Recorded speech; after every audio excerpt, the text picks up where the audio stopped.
हे महादेव, मुझ पर दया करो। मुझे कुछ समझ में नहीं आ रहा कैसे खाना बनाना है। भूख भी लग रही है, मैं अब क्या करूं? कुछ समझ भी नहीं आ रहा है। तभी बाहर से आवाज आती है, कोई है क्या इस घर में?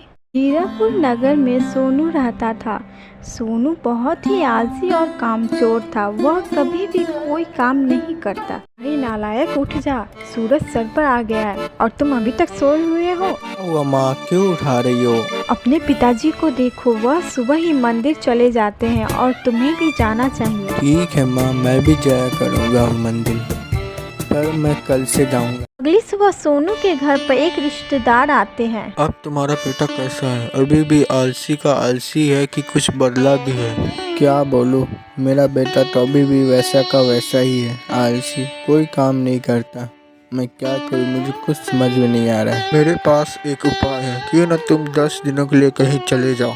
इन 10 दिनों में उसे ही खुद खाना बनाना पड़ेगा। इस तरह उसका आलसीपना कुछ कम होगा। ये उपाय तो सही है, परंतु हम लोग जाएंगे कहाँ? मैंने आप दोनों की बातें सुन ली है। क्यों ना हम कांवड़ यात्रा पर जाए। 2 दिन के बाद गांव वाले भी जा रहे हैं, हम लोग भी उनके साथ चले जाते हैं। सोनू के पिता मान जाते हैं कांवड़ यात्रा जाने के लिए। अगली सुबह वही रिश्तेदार फिर से आते हैं और सोनू से बोलते हैं, सोनू बेटा, तुम्हारे माता पिता कांवड़ यात्रा करना चाहते हैं, परंतु वह बोलते हैं कि तुम परेशान हो जाओगे, इसलिए वो नहीं करना चाहते। क्या सच में तुम इतने आलसी हो जो अपने लिए खाना भी नहीं बना सकते? बोलो बेटा। नहीं अंकल जी, मैं इतना भी आलसी नहीं हूँ जो अपने लिए खाना ना बना सकूँ।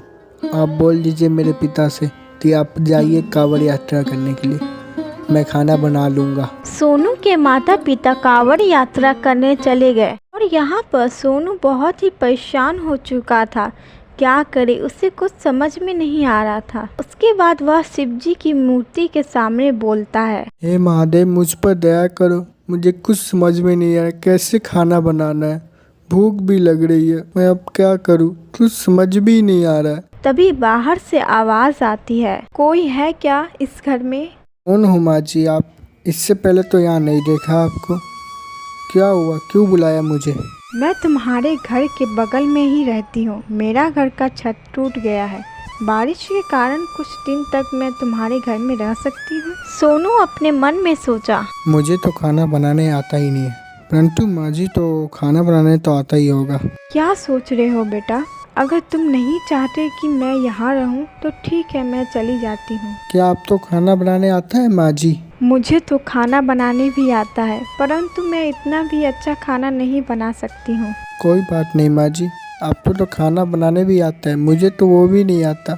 मुझे कुछ समझ में नहीं आ रहा कैसे मैं आज खाना बनाता। महादेव की कृपा से आप आ गए। क्या बात है बेटा, तुम घर में अकेले ही रहते हो? नहीं माँ जी, मैं अपने माता पिता के साथ ही रहता हूँ। वो अभी कांवड़ यात्रा करने गए, इसलिए वो यहाँ पर नहीं है।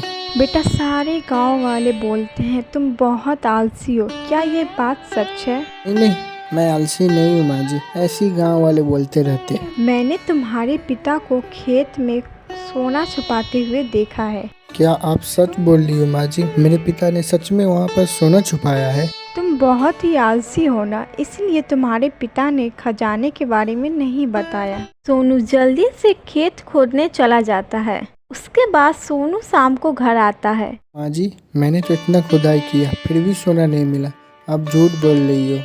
अब बात समझ में आई बेटा, तुम्हारे पिता कितने मेहनत करते हैं। वे कांवड़ यात्रा अपने लिए नहीं गए, तुम्हारे लिए गए थे। मुझे समझ में आ गया माँ जी, मैं कितना बड़ा गलती कर रहा था। आपसे मैं ऐसा नहीं करूँगा।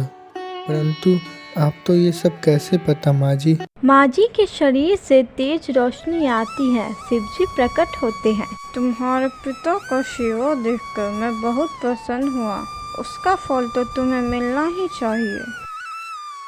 कांवड़ यात्रा से सोनू के माता पिता आते हैं। सोनू को इतना बदला हुआ देखकर बहुत खुश हो जाते हैं। हेलो दोस्तों, आपको मेरी कहानी कैसी लगी कमेंट करके बताइए। मुझे कहानी पसंद आई तो कहानी को लाइक कीजिए। ऐसी मजेदार कहानी देखने के लिए चैनल को सब्सक्राइब कीजिए। मिलते हैं अब तो अगले कहानी में।